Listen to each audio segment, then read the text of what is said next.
Bismillahirrahmanirrahim. Assalamualaikum warahmatullahi wabarakatuh. Alhamdulillahi rabbil alamin, wassalatu wassalamu ala ashrafil anbiya'i wal mursalin, sayyidina Muhammad wa ala alihi wa sahbihi ajma'in. Qala rabbi israh li sadri wa yassir li amri wahlul 'uqdatam min lisani yafqahu qawli. Subhanaka la ilma lana illa ma 'allamtana innaka antal alimul hakim wa la hawla wa la quwwata illa billahil aliyyil azim.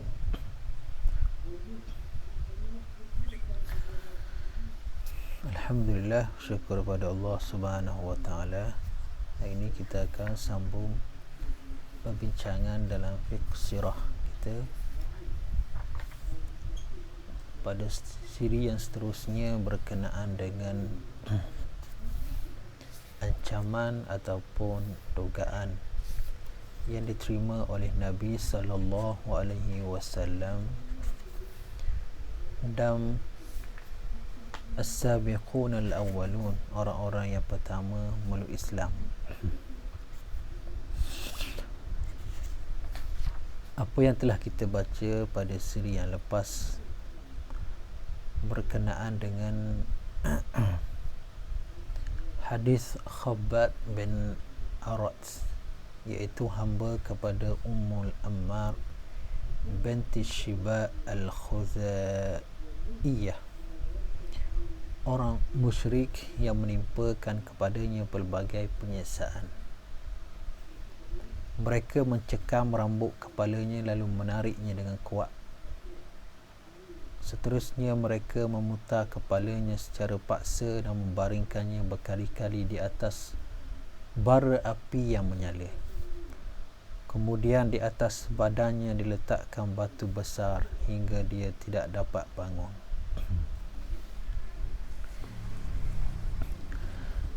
Khabbab bin al-Arat ni adalah sahabat Nabi sallallahu alaihi wasallam dan menjadi orang yang mula-mula memeluk Islam di kalangan hamba orang fakir, orang miskin yang bersama dengan Nabi sallallahu alaihi wasallam.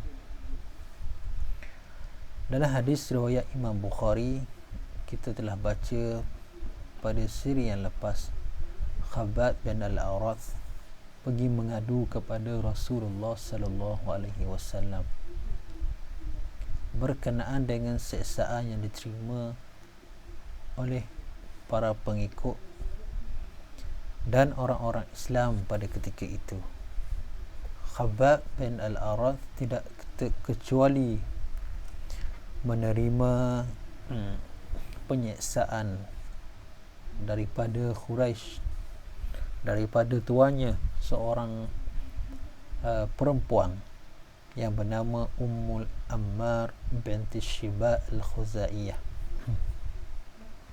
Khabbab ni kena seksa, ditarik rambut dan dipusing kepala dengan kuat, dibaringkan di atas bara api dan diletakkan batu besar di atas badannya sehingga kan Khabbab tidak dapat bangun.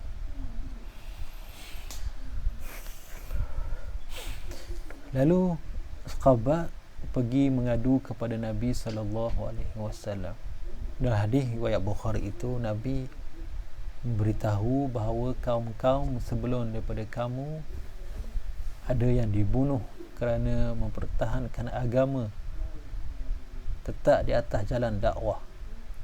Ada yang disembelih, ada yang digergaji hidup-hidup, dan para nabi alaihi wassalatu wassalam seperti Nabi Zakaria digergaji, Nabi Yahya disembelih, dan nabi-nabi yang terdahulu dan pengikut-pengikut Nabi seperti mana cerita Habibun Najjar dalam surah Yasin, yang disembelih, yang dibunuh dan dipecahkan sehingga terburai perut-perut dia kerana menjadi pengikut nabi-nabi dan rasul-rasul yang terdahulu.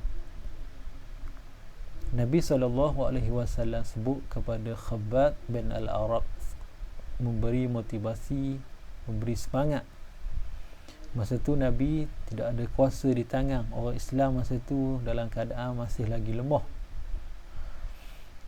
dan tidak dapat bertindak untuk melawan kekuatan, untuk melawan penyiksaan yang dibuat oleh kafir musyrik.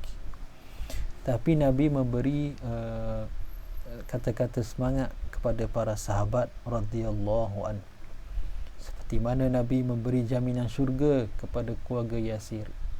Bersabarlah, syurga jaminan untuk kamu wahai keluarga Yasir. Dan Nabi SAW di akhir hadis riwayat Imam Bukhari, Nabi mengatakan, Khabbab, sabarlah, janganlah kamu menjadi orang yang gopoh. Kalau kita duduk di tempat sahabat, tak tahulah iman kita kuat ke tak kuat untuk mempertahankan agama Allah Subhanahu wa ta'ala. Al-Mubarakfuri meneruskan, ada cerita lain selain Khabbab. Seterusnya Zinnirah, Nahdiyah dan anaknya serta Ummul Ubais, mereka ialah hamba perempuan yang memeluk Islam.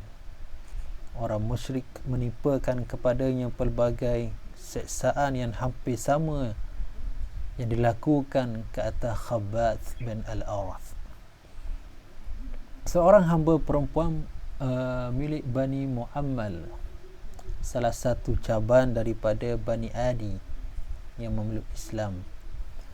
Umar Al-Khattab yang ketika itu masih lagi musyrik terus memukulnya. Tak kala dia telah bosan, barulah dia berkata, jika aku tidak bosan, aku tentu tidak akan berhenti memukulmu. Masa tu Umar belum masuk Islam lagi. Umar menyeksa hamba-hamba perempuan ini dan dipukul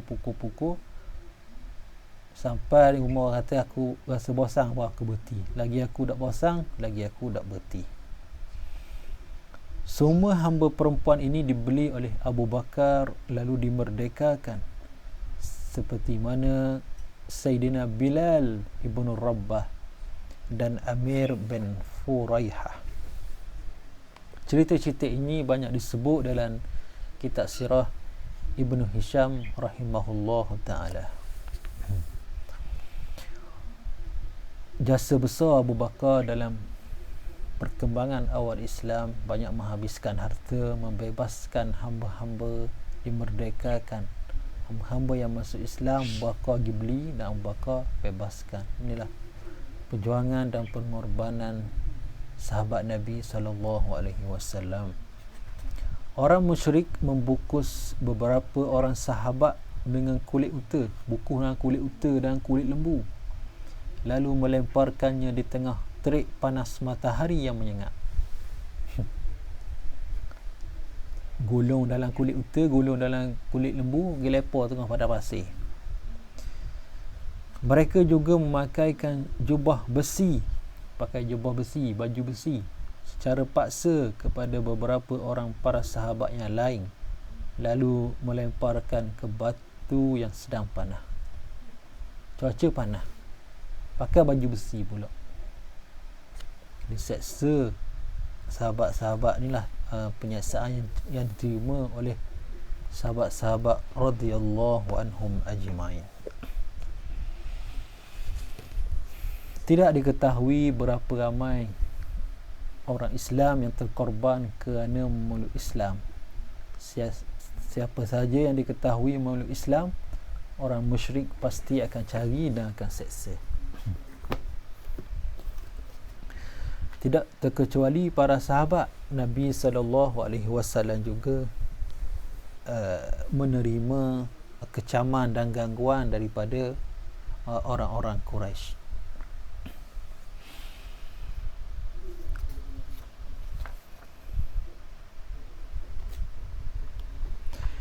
Ibnu Ishaq meriwayatkan dalam kitab sirah Ibnu Hisham disebut Urwah bin Zubair dari Abdullah bin Amr Al-As Urwah bin Zubair berkata bahawa aku pernah bertanya kepada Abdullah bin Amr, berapa kali mu tengok orang Quraisy mengganggu Rasulullah sallallahu alaihi wasallam, dan apa yang mereka lakukan terhadap Rasulullah sallallahu alaihi wasallam. Abdullah bin Amr berkata, dia menceritakan pada suatu hari aku menghadiri pertemuan yang dihadiri oleh tokoh-tokoh Quraisy. Mereka membahas Rasulullah sallallahu alaihi wasallam. Mereka berbincanglah antara tokoh-tokoh terkemuka Quraisy. Mereka berkata, kami merasa belum pernah bersabar sesabar kami terhadap persoalan orang ini. Ia memperbodoh-bodohkan mimpi kita, menghina nenek moyang kita, mencaci maki agama kita, memecah belah perpaduan kita, mencela Tuhan-Tuhan kita. Ia meluahkan rasa tak puas hati kepada Nabi. Dia kata Nabi ni mencela Tuhan dia, memperbodohkan agama nenek moyang dia, caci maki, memecah belahkan perpaduan. Tuduh Nabi. Ketika mereka sedang dalam keadaan seperti itu, tengah-tengah nak marah tu, tengah-tengah nak bincang, tengah panah tu, Nabi lalu. Beliau berjalan hingga menyentuh tiang Kaabah, kemudian tawaf di Kaabah. Nabi pergi sentuh dinding Kaabah dan Nabi pun bertawaf di Kaabah. Kemudian beliau berjalan melewati mereka. Nabi pun lalu ke depan mereka. Kat tempat dia, Darun Nadwah, tempat dia duduk bincang tu kan, dekat dengan kawasan Kaabah. Mereka menghina beliau dengan beberapa perkataan yang menyakitkan. Masa Nabi lalu tu, dia hina Nabi, nak diejek Nabi, dia kata ke Nabi perkara yang sangat sakit lah, sakit hati dengar. Katanya Abdullah bin Amr. Abdullah bin Amr berkata, hal ini aku lihat jelas pada wajah Rasulullah sallallahu alaihi wasallam. Beliau tidak menghentikan langkahnya. Ketika beliau melewati mereka untuk kali kedua, mereka menghina beliau seperti sebelumnya. Hal ini aku lihat pada wajah Rasulullah sallallahu alaihi wasallam. Ketika Rasulullah berjalan melewati mereka untuk kali ketiganya, mereka menghina beliau seperti sebelumnya. Beliau berhenti kemudian berkata kepada mereka.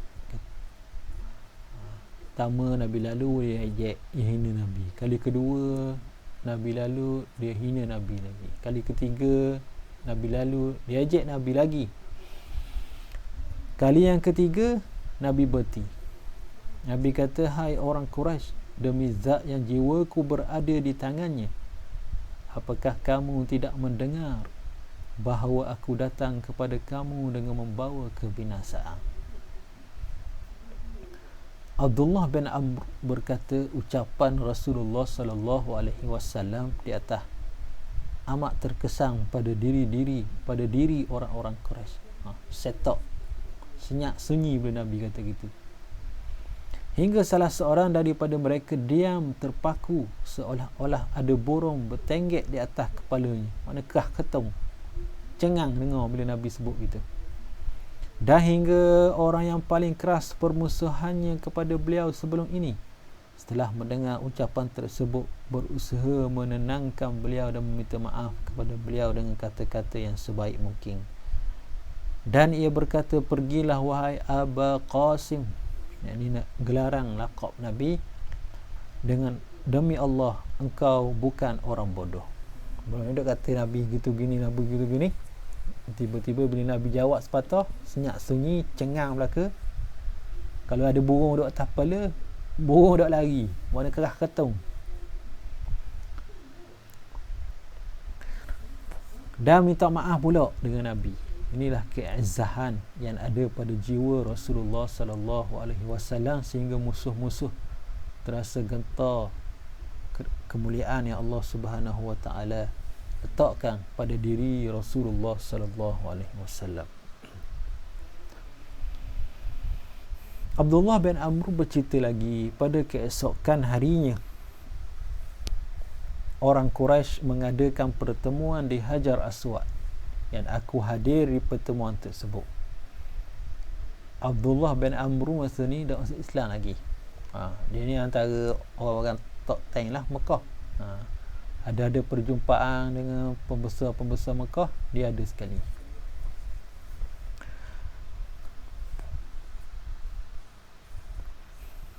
Keesokan harinya orang-orang Quraisy mengadakan pertemuan di Hajar Aswad dan aku hadir di pertemuan tersebut. Sebahagian di antara mereka berkata kepada sebahagian yang lain, apakah kamu ingat apa yang Muhammad dapatkan dari kamu dan apa yang kamu dapatkan darinya? Namun sayang, ketika ia muncul kepada kamu dengan memperlihatkan apa yang kamu benci, kamu membiarkannya. Ketika mereka dalam keadaan seperti itu, tiba-tiba Rasulullah sallallahu alaihi wasallam muncul ke tengah-tengah mereka. Mereka melompat ke arah beliau seperti lompatan seorang dan mengerumuni beliau sambil berkata, engkaulah orangnya yang berkata itu ini, kerana sebelum ini beliau menghina Tuhan-Tuhan dan agama mereka. Rasulullah sallallahu alaihi wasallam bersabda, ya, aku berkata seperti itu. Tengah-tengah duk musyawarah sama Quraisy ni dekat Hajar Aswad. Dia duk bincang peristiwa yang berlaku semalam. Dia duk kutuk Nabi. Bila Nabi mari, cengang belaka, macam takut tang belaka, dan siap minta maaf lagi dengan Nabi. Tengah duduk dalam keadaan gitu, Nabi pun lalu pula Nabi lompat ngejar, dia kurung kat Nabi. Dia kata, ya Muhammad, mu kata agama aku gini gitu. Nabi kata, ya, akulah hak kata gitu.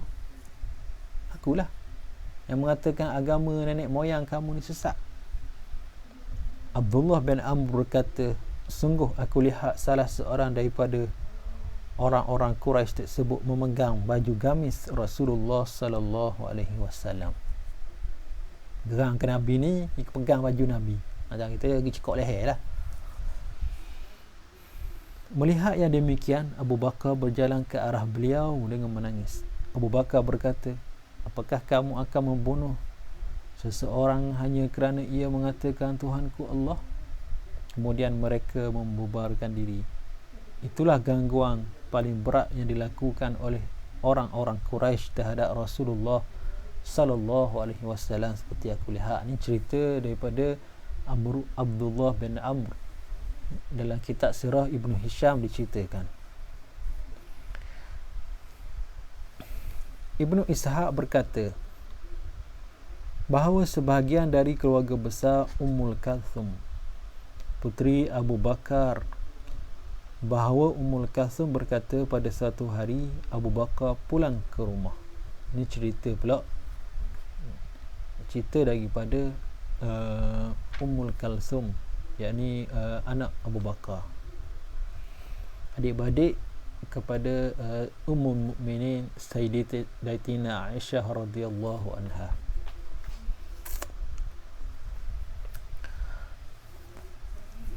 Bila Abu Bakar sampai ke rumah, orang Quraisy menarik janggut Abu Bakar hingga rambutnya menjadi kusut masai. Abu Bakar memang berjanggut tebal. Bukan setakat Nabi yang kena ugutan, yang kena cecaan, kena hinaan, tapi sahabat Nabi yang dikasihi itu Sayyidina Abu Bakar pun kena juga. Orang Quraisy kita tangguk,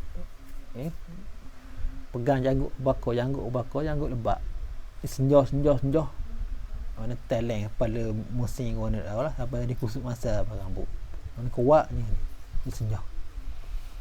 Ibnu Hisham berkata bahawa sebahagian orang berilmu berkata kepadaku bahawa cubaan paling berat yang diterima Rasulullah sallallahu alaihi wasallam dari orang-orang Quraisy.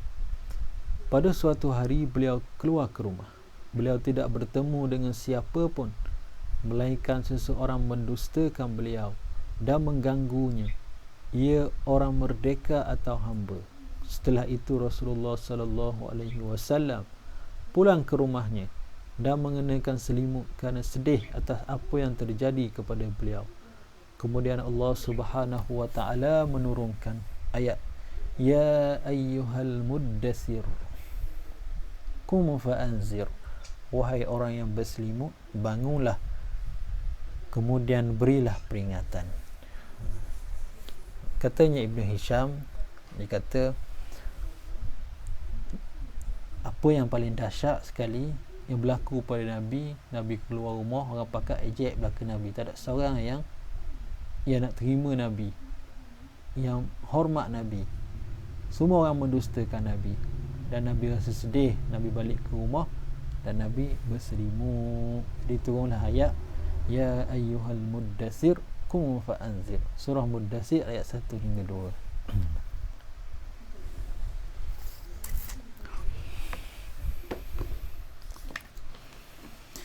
Sahabat-sahabat Nabi dan orang-orang as-sabiqun al-awwalun yang memeluk Islam pada waktu ini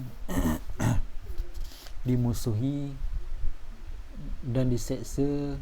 Jadi Nabi membuat perancangan supaya menyembunyikan keimanan buat seketika.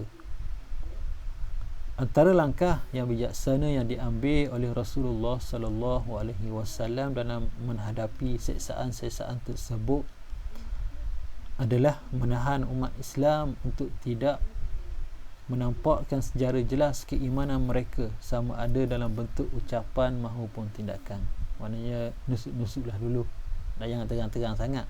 Sebab kita tak ada kuasa. Nak menentang pun tak boleh, dia ada kekuatan. Nak lawan pun tak boleh, nanti dibunuh. Baginda tidak berkumpul bersama-sama mereka kecuali secara sembunyi-sembunyi. Nabi pun tak jumpa lah ramai-ramai. Nabi cuma pergi sembunyi-sembunyi je jumpa Nabi. Buat perjumpaan secara tertutup je. Dakwahlah terbuka-terbuka. Maka tidak diragukan bahawa orang Quraisy akan menghalangi baginda daripada usaha membersihkan jiwa orang Islam.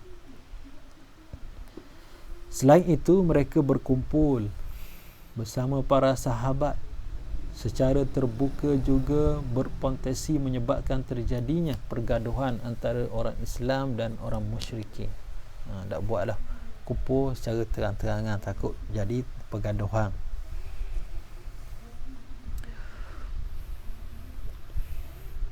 Bahkan hal itu telah benar-benar terjadi pada tahun keempat kenabian, selepas Nabi mengisytiharkan dakwah secara terang-terangan. Pada waktu itu, para sahabat sedang berkumpul di jalan-jalan bukit di Mekah. Di sana mereka bersama-sama mengerjakan solat secara sembunyi-sembunyi. Namun begitu, ada beberapa orang kafir Quraisy yang melihat mereka. Orang kafir memaki dan memerangi mereka. Ketika itu Sa'ad bin Abi Waqqas memukul seseorang hingga darahnya mengalir. Kemudian kejadian ini merupakan kejadian pertumpahan darah pertama yang terjadi dalam Islam.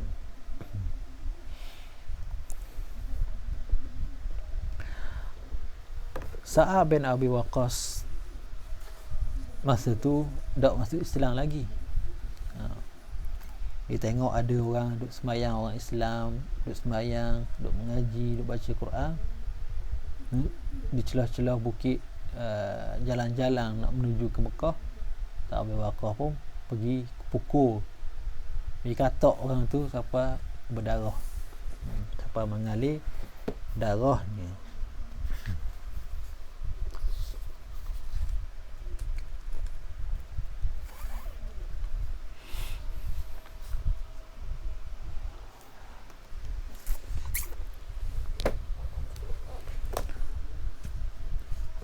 Walaupun begitu, Sebagaimana yang diketahui bahawa jika pergaduhan terjadi sehingga berulang kali dan berpanjangan, maka perkara itu akan menyebabkan umat Islam hancur dan binasa. Jadi tak boleh lah secara terang-terangan, jadi dibuat cara sembunyi-sembunyi, nusuk-nusuk dulu untuk menenangkan keadaan. Jadi lepas ni kita akan sambung berkenaan dengan peranan rumah Darul Arqam, Al-Arqam bin Abi Al-Arqam. Semoga memberi manfaat buat saya dan buat sidang pendengar sekalian.